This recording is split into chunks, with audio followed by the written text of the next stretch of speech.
देखो, गुस्से में ना कही जाने वाली बातें हमेशा वो बातें होती हैं जो आप कहना चाहते थे लेकिन कह नहीं पाए।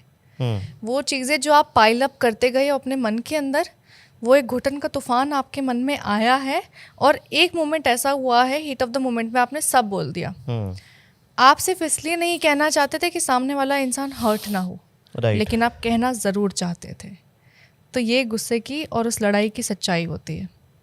तो अगर आपने गुस्से में किसी इंसान से ऐसी बात सुन ली है जो गलत थी और जो आप सुनना नहीं चाहते थे, तो आप ये समझो कि वो सच था और दूर हो जाओ। यार, आप किसी को हाथ पकड़ाओगे तो वो पहले हाथ पकड़ेगा फिर सर पे नाचेगा। ये तो जिंदगी का फैक्ट है, ये सिर्फ रिलेशनशिप का फैक्ट नहीं है।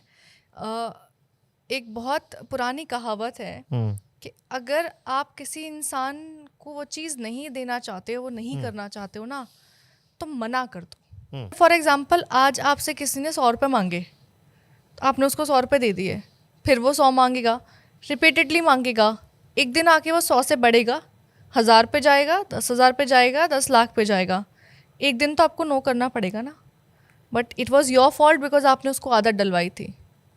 एक बार किसी इंसान की हेल्प करने के लिए चीज़ों को करना अच्छी बात है, 2 बार करना अच्छी बात है, but when you are seeing कि चीज़ें रिपीटेड मैनर पे हो रही हैं, स्टॉप, से नो। एक बार ना करके आप एक बार भिखारी बनते हो और हाँ करके आप 100 बार भिखारी बनते हो। ये बहुत पुरानी कहावत है। ये तो बहुत इंटरेस्टिंग है। फिर आप ही मांगते रहते हो? हम ही मांगते रहते हैं। भाई दे दे यार। अब आप अपने आप मांगेंगे, पैसा भी मांगेंगे। अब आप अपने आप को हमेशा दिखा रहे हो कि भाई मेरे पैसे खत्म हो गए, मेरे पैसे खत्म हो गए, मेरे पास इमरजेंसी है, मजबूरी। अपने ही पैसे मांगने के लिए आप भिखारी बन जाते हो, अपनी ही इज्जत मांगने के लिए आप भिखारी बन जाते हो। सेम लॉजिक इज्जत पे भी आ जाता है। आपने एक बार किसी इंसान को उसके साथ खिलवाड़ करने का मौका दिया ना, इट वॉज योर फॉल्ट। एक बार आप उसको मजाक करने दोगे तो वो दूसरी बार भी मजाक करेगा, तीसरी बार वो मजाक की हदें लांघेगा, चौथी बार वो कुछ ऐसा बोल जाएगा जो आप शायद सुनना ना चाहते हो, या फिर वो उस दायरे से थोड़ा सा बाहर हो। तब तो बोलोगे ना कि भाई सही बात है, सही बात है। तो मतलब कि ये कि इंसान को अपना सच्चा रूप तो दिखाओ, लेकिन इतना भी मत बिखर जाओ कि तुम्हें ये उम्मीद रहे कि वो आके तुम्हें समेटेगा। क्योंकि हर इंसान आपको संभालने के लिए नहीं बैठा होता है। हर इंसान आपके बिखरे हुए रूप का, जैसे कहते हैं ना, आपको संभालने के लिए नहीं, वो आपका हो सकता है फ़ायदा उठाने के लिए मौजूद हो। राइट। तो किसी इंसान से जब भी मिलो तो सबसे पहले ध्यान रखो कि तुम्हें सच्चा तो रहना है, लेकिन उस इंसान को तुम्हारा फ़ायदा नहीं उठाने देना है। ओके। कॉशियस रहो, देखो, उसको भी देखो कि वो तुम्हारे सामने कितना खुल रहा है, वो सिचुएशंस के साथ, वो लोगों के साथ कैसे इंटरेक्ट कर रहा है। ऑब्जर्व करो, बोलो कम, देखो ज़्यादा। लाइफ की सबसे बेस्ट पॉलिसी होती है पीस, साइलेंस। साइलेंस, मौन। जब इंसान को पता होता ना कि कहाँ बोलना है, कितना बोलना है, कब बोलना है, कहाँ चुप रहना है। कहते हैं कि कई बातों का जवाब देना अक्सर ज़रूरी इसलिए नहीं होता क्योंकि समय उसका जवाब बेहतर देता है। Okay. और अगर आपको लग रहा है कि यार प्यार आपका जो है वो कम पड़ रहा है, या फिर वो फेड हो रहा है कहीं ना कहीं, देन वो प्यार नहीं था। You were in a relationship where आप एक दूसरे के साथ अटैच थे, अफेक्शनेट थे, दैट्स इट। इन्फैचुएशन था। इश्क के 7 पड़ाव होते हैं। Please. और मुझे याद नहीं है, अच्छा, प्लीज, लेकिन शुरुआत होता है आप इन्फैचुएशन से, फिर अफेक्शन से, फिर वो मोहब्बत होता है, फिर वो जुनून में बदलता है, और लास्ट में जो आती है वो आता है एकदम मौत, कि भाई या तो आप उस इंसान के साथ ही मरोगे या फिर आप अलग हो जाओगे। वो रिश्ते की जो मौत होती है। तो हर रिश्ता शुरुआत होता है कि आपको कोई इंसान अच्छा लगता है, आप उसकी तरफ अट्रैक्ट होते हो, फिर आप उसका ख्याल रखना स्टार्ट करते हो, फिर आपको एक ऐसा पड़ाव आता है उस रिलेशनशिप में जब आपको ना उसकी आदत पड़ जाती है, आपको उसका ख्याल रखने में। एक रिश्ते में ना एक औरत माँ बन जाती है और एक आदमी जो है, एक जो मर्द होता है, वो बच्चा बन जाता है, क्योंकि वो उस औरत के सीने से लिपट के सोएगा भी, वो उसकी गोद में भी सर रखेगा, और माँ की तरह वो औरत इतना सचेत हो जाती है ना कि वो उसकी हर एक छोटी छोटी चीज़ों को लेके ध्यान रखती है कि ये करना है, वो करना है। वो हर एक रिश्ता वो होता है जैसे माँ और बच्चे का होता है, क्योंकि ये इस दुनिया में सबसे बड़ा सेल्फलेस एग्जाम्पल है प्यार का। राइट। अगर आपको लगता है कि आप जिंदगी भर उस इंसान के नखरे उठा सकते हो राइट बिना उफ करे, हाँ तो वो प्यार है।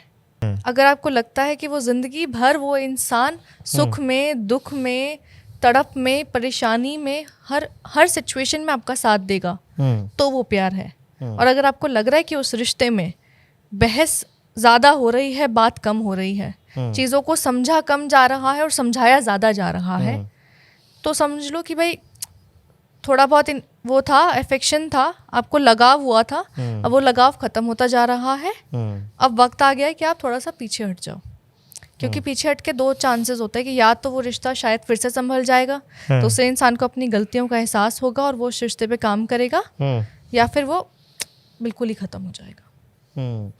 एक आजकल काफ़ी लोग इस पे भी बिलीव कर रहे हैं कि शादी ही नहीं करनी चाहिए। सुना आपने? दोनों एंड से, मतलब मेल मैरिज सिस्टम बहुत जल्दी कोलैप्स होने वाला है।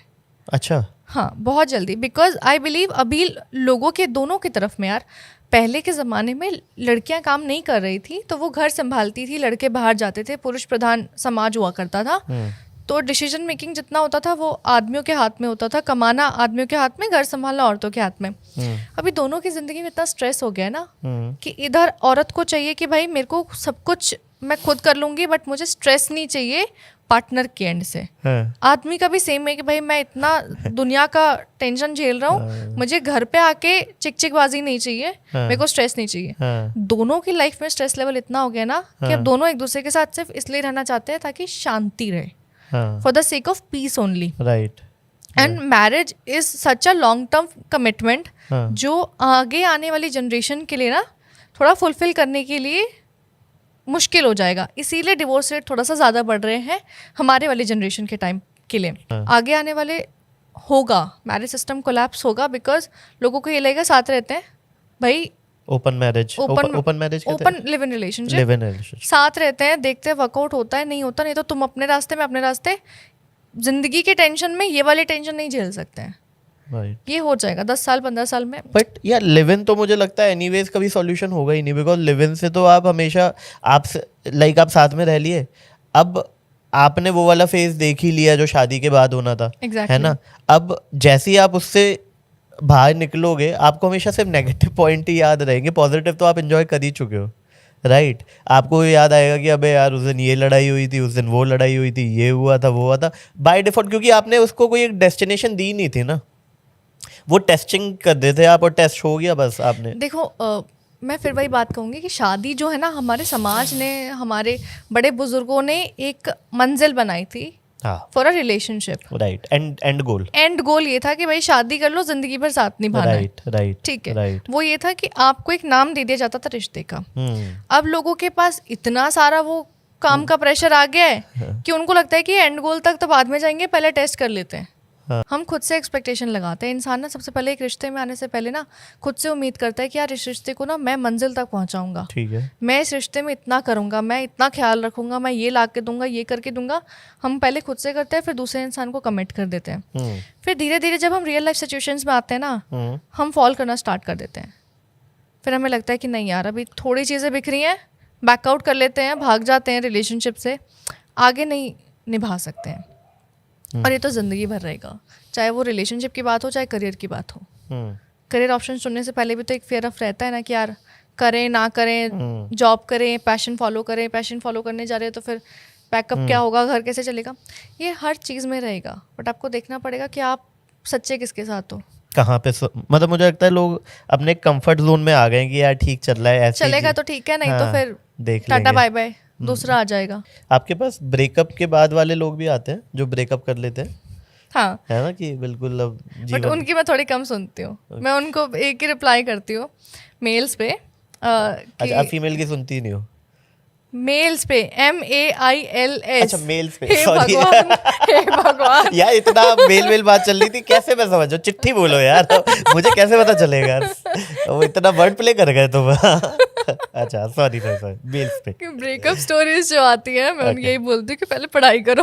अच्छा, कब 17 18 20 22 साल वाले और नहीं तो क्या। एक बात बताओ, आप आपकी उम्र के इंसान के पास जो अपनी नौकरी में बिजी है, अपनी जिंदगी में बिजी है, जो अपने परिवार को संभाल रहा है, घर को संभाल रहा है, उसके पास इतना फालतू टाइम है कि वो किसी लड़की को बैठ के अपनी ब्रेकअप स्टोरी की चिट्ठियां लिखेगा। ये दीदी बहुत अच्छा बोलती है, इनसे पूछते हो क्या क्या करेगा। दीदी प्रणाम, मेरी जिंदगी में ये चल रहा है। आते हैं, मैं यही बोलती हूँ, पहले करियर बनाओ, पढ़ाई करो, जिंदगी बनाओ, सही इंसान सही वक्त पे आ जाएगा और तुमको पता लग जाएगा ये सही है। डेस्टिनी पे बिलीव करते हो आप? हाँ, देखो आपका मेहनत और सब्र, ये दोनों आप अपने हाथ में रखोगे ना, वो चीज़ें आपको मिल जाएंगी जो आप चाहते हो। लेकिन वो कहते हैं ना कि God has bigger plan than you. जो किस्मत में लिखा हुआ है ना आपके लिए, वो है जो आपने कभी सोचा भी नहीं होगा। अच्छा या बुरा? अच्छा ऑब्वियसली देखो, भगवान की जितनी भी चीजें होती है ना, everything happens for a reason. वो या तो आपको बेहतर बना के जाती है जी, या वो आपकी बेहतरी के लिए होती है। पोइट्री वाला ऐसा हुआ था, घर से छुप के गई थी परफॉर्म करने के लिए पोइट्री। हाँ, पोइट्री परफॉर्म करने। मैं from the class of 8th में लिखती आ रही हूँ, बट जो बच्चों की वो नहीं होती, चिट्ठियाँ होती थी। हमारे टाइम पे लेटर्स का ज़माना हुआ करता था, तो मेरे आसपास जितने भी कपल हुआ करते थे, क्लासमेट्स हुआ करते थे, वो एक दूसरे को चिट्ठियाँ लिखते थे। तो उनकी चिट्ठियों में सबसे नीचे शायरी लिखने का काम, वो शायरियाँ जो मैंने या तो ट्रक के पीछे पढ़ी हैं या किताब में पढ़ी हैं, कहीं फिल्म में सुन लिया, वो मैं लिखती थी, उस पर दिल बनाती थी, क्योंकि मेरा आर्ट एंड क्राफ्ट थोड़ा अच्छा था, वो काम मेरा था। और उसके मैं हर बच्चे से 20 रुपए लेती थी। Entrepreneur guys, entrepreneur in the house. Yes, please. क्योंकि कैंटीन में चाउमीन खानी होती थी। Foodie also in the house guys, entrepreneur and foodie in the house, please. वहाँ से मेरा पोइट्री का स्टार्ट हुआ कि मुझे अच्छा लगता था वो, कि 20 रुपए आ रहे हैं। पोइट्री, मुझे कोई आर्ट की कोई वो नहीं है, मुझे 20 रुपए चाहिए। Chowmein was the main motive. अच्छा, तो वहाँ से मेरा थोड़ा सा इंटरेस्ट स्टार्ट हुआ लिखने को लेके। धीरे धीरे फिर मैंने डायरीज लिखना स्टार्ट किया। उसको कंपोज करते करते मैं पोएम्स में आई। मतलब बहुत लंबा प्रोसेस था।